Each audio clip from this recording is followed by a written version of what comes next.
it's Miss Pritzel at the Upper West Library, and I'm book talking a historical fiction book called The Blood Years by Elana K. Arnold. It is a World War II Holocaust survival book. So this is set in Romania, World War II.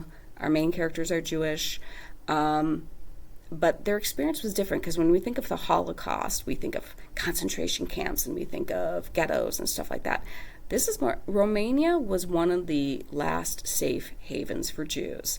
And part of it is because they made up a really big percentage of the population, and the leaders of the country, although they sided with Hitler, realized that the country would kind of fall apart if we shipped all our Jews out, because most of the doctors were Jewish, most of the plumbers were Jewish, essential jobs. So our main character is Fredrika, called Rika through most of this. And she is actually the younger sister of Astra, but she was literally, the parents had Fredrika because Astra was high maintenance and she needed somebody to look after her. So basically they had another child in order to look after the older child.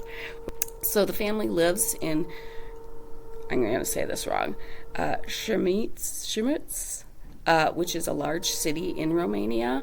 And it starts when they're younger and they're actually going to live with their grandfather because their father has abandoned them. And so their grandfather is their safe haven. And it kind of covers multiple years, sometimes through flashbacks, sometimes not, of what's happening to the Jews in Romania. So everything from the loss of business. So the grandfather owns a business, but he doesn't have many customers anymore. Then loss of rights, like when you can go out and when you can't go out, and whether you can get food or not get food. Wearing the Star of David versus not. They are at one point forced into the ghettos, but they are not in the ghettos for very long, because once again, they suddenly realize, like, wow, most of our doctors, plumbers, engineers are Jewish. And so those people, if you have an essential job, those people are allowed to go back to their homes and not. But some people are still in the ghetto, or some people are released and then sent back to the ghetto and elsewhere.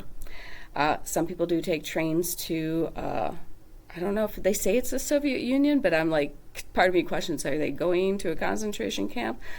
Jews were not necessarily better off under the Soviets, because that's another thing. Like, at one point, they're occupied by the Soviets, and horrific things happen. But then the Nazis take over, too, and more horrific things happen. So this, to me, it's a story of the Holocaust, but it's really a story of two sisters as well. The older sister, Astra, does fall in love with the doctor. That is helpful to the family later on.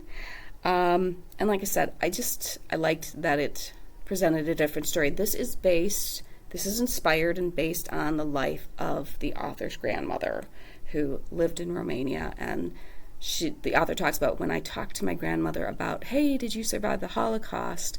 She's like, well, yeah, but it was different. And that's why the author was kind of inspired to tell this story, that it's another story. And like, our main character, Fredrika, has to do some things to help her family survive, like food and everything like that. That is kind of some of the things that happen, and you're kind of like, would I do that? And if it were just to save yourself, maybe you wouldn't do it. But if it were to save your family, maybe you would. So yeah, the difficult things that are forced upon them, and the difficult situation that we have to make difficult choices about how we can protect our family.